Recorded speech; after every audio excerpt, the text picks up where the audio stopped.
I'm surprised at how fast I'm updating on here.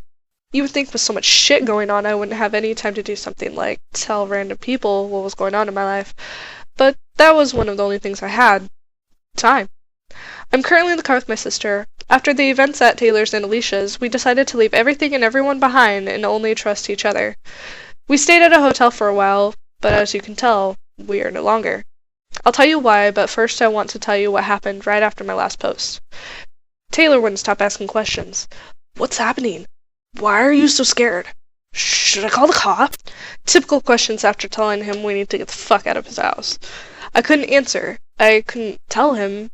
How could he believe me? He would think I was insane. Those thoughts ran around in my head until Taylor's voice broke the silence. What did it look like?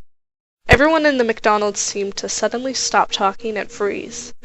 This wasn't Taylor. I never told him anything about another person. Taylor was gone. I don't know where, but he wasn't with me. I couldn't look him in the eyes. I was too terrified. How the hell was I supposed to just walk up and leave without acting suspicious? But that didn't matter. I could tell he knew I figured it out. Out of the corner of my eye, I could see it smile. Not just normal smile, but a smile that made me feel like it was going to break skin. It was huge. It wasn't human. It was playing with me. I instantly got up and ran outside. As I was running, I noticed several customers had the same chilling smile. They were staring at me. How many fucking things were there? I couldn't trust anyone. There was no way of telling who was who anymore. I called my sister as I was running and told her to come pick me up as soon as possible. I thought to myself, how do I know this is even Alex? But at that moment, I honestly didn't care. I couldn't be alone. I wouldn't have been able to handle it. As I waited for her, my phone was blowing up. I got several texts from different people, but they all had similar messages. The first text was from my mom. Come home! I ordered a pizza and we could watch a scary movie. Come home! Now please! The next text was from Taylor, which made me shiver as I was just with him. Or so I thought. Come over, I have the new Halo game. Halo 5 isn't even out yet. I couldn't believe how smart this thing was. It was using technology and it was listening to my every conversation to know exactly what I talk about, what I like, everything. I checked the third text, and it was from Alex. Are you still at Taylor's? I froze. I had just called her and told her that I wasn't at Taylor's. I told her I was by the mall and for her to pick me up. I checked the number from the call I made with my sister and the text I got. They were the same number. How was this possible? I couldn't wrap my head around it. As I went through every possibility, I saw my sister's car pull up. Was this even her? She rolled down her window and I just stared at her in fear. What? She could tell I was scared. How do I know it's the real you? Oh shit. I could tell she wanted to prove herself. I had a feeling in my gut that this was the real Alex, but I had to be sure. Ask me something only I would know. Something you told me when you were young, or something I would only know from growing up with you. I thought long and hard. What was the perfect question? I thought about middle school teachers, old pets, anything. Why not ask more than one? What was my first teacher's name? Miss Bolter. She smoked a lot and had blonde hair. She was your favorite teacher. What was our first dog's name? Samantha. When we went swimming at the cottage, she would jump in thinking that we were drowning and try to save us. She was a German Shepherd and Border Collie mix. She was right. She answered perfectly. It had to be my sister. It was. I smiled and got into the car and we talked about where we should go. We knew we couldn't go home and we knew we couldn't trust anyone, so we decided to stay at a hotel until we figured out what to do. We both had jobs and had a lot of money saved up, so it was no big deal. Plus, we didn't know of any motels nearby and had no time to search any up. We headed to the hotel and everything seemed normal for once. The lobby was full of ordinary people, couples buying their rooms, the mother playing with her child. I felt at ease. I saw no smiling people. I hadn't received any text. It felt like it was going back to normal. It wasn't. We had a nice room, standard 2-single bed with a TV, bathroom with a shower. It was comforting. We watched TV for a few hours and then talked about what was happening. I felt like she was much more scared than me. She started to stutter when she spoke and seemed extremely nervous. You know I'm the real Charlie, right? I thought maybe she didn't trust me. I mean, I questioned her, but she never questioned me. Yes, it's weird, but I just had the strong feeling that it was you. My gut was telling me to trust you, so I did. You didn't think for a second your gut may have been wrong? Honestly, no. She didn't say anything after that. I thought it was kind of odd, but at the same time, she was the kind of girl who would just follow her instincts. Whenever something felt wrong, it was almost as if she could sense it. We went to bed around 9 p.m., and we were both exhausted. Alex fell asleep quickly, but I stayed awake for around an hour. The phone rang. I looked over to see if it woke Alex up. She was sleeping as quiet as possible, which was funny because she usually snores. I debated on answering the phone or not, but I felt like it could have been important. Maybe my real mom was wondering where I was. What if she and my father were home alone with that thing? I picked up the phone. Hello? I asked. Is this Charlie or Alex? A voice replied. It sounded like the guy we checked in with. This is Charlie. There seems to be a problem with the credit card you used.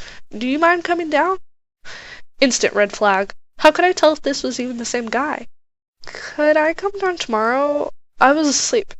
I'm sorry, but if you can't pay, then you can't sleep here. I mean, it made sense. If he was real, it would have sounded like we were trying to scam him. I was feeling brave. I hadn't noticed anything odd lately, and my phone didn't receive any messages or calls. Maybe it was gone. Maybe it got bored and left. I was wrong. I was so wrong. I walked out the door and checked back at Alex. Still sound asleep. I walked down the hall. It was quiet, which gave me a bad feeling.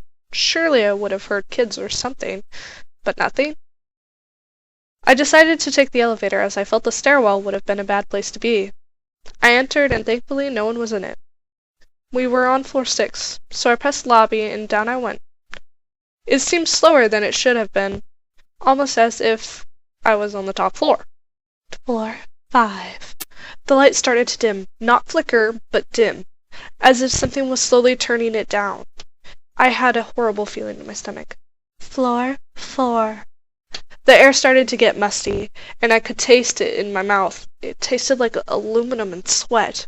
Floor 3. The light was basically off. I could barely see anything. I started panicking. Someone was going to be waiting for me at the bottom. I was sure of it. Floor 2. I started to sweat and pace. What would be waiting for me? Was this all just a coincidence? The air just kept on getting dirtier, making it hard for me to breathe. Floor 1. The door stayed closed for about 30 seconds. I didn't want them to open. I was too scared to see what was down there. There was going to be someone there. Taylor, my mom, someone waiting for me. And I was alone. Why did I go alone? How stupid was I? The doors creaked open and my stomach fell. It got that feeling you get when you're on a roller coaster and it falls. There was no one in the lobby, no receptionist, no guests, nothing. The air was dark black. I could physically see the dirt flying around. I looked at the walls and they were covered in what looked like mold. It was as black as the night sky. I was freaking out. Button after button I pressed and nothing was working. The light was now fully on, and then I noticed something. It wasn't possible. I looked at the door we walked through and there was a gate blocking it from the outside.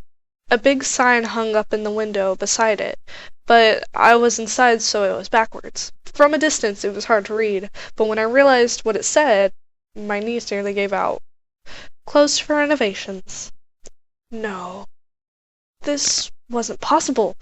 There were people here. There were cars in the parking lot. There were people walking through the halls. This wasn't possible.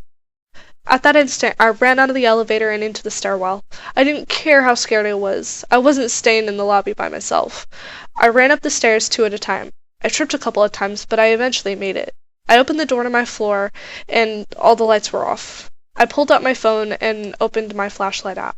Mold. Mold everywhere. It covered the walls and ceiling almost completely. It wasn't there before. Where did it come from? It smelled horrible.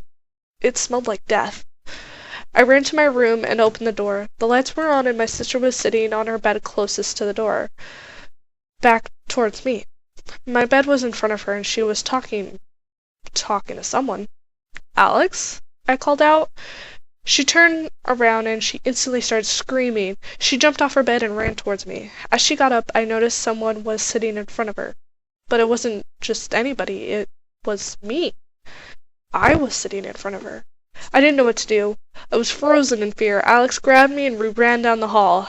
As I exited the room, I could see me grinning widely, cheek to cheek. This thing was laughing at me. It was laughing at our fear. It was feeding off of it. We ran down the stairs as fast as we could and got to the lobby. Like last time, it was completely empty. I was expecting Alex to make a comment or freak out even more, but she picked up one of the chairs and threw it out the window, breaking it. She grabbed my hand and we jumped out, not worrying about glass cutting our legs or arms. We got into the car and we started driving. And we've been driving ever since. But the town we were in wasn't our town anymore.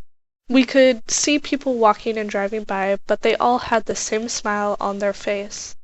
We avoided eye contact and ran many red lights. We didn't care. Surprisingly, no cops pulled us over, and we drove as far as we could. It's been 18 hours in this car, and I can't take much longer. But where else do we have to go? As far as we knew, this thing took over the entire city. It was us against the world. And we were losing.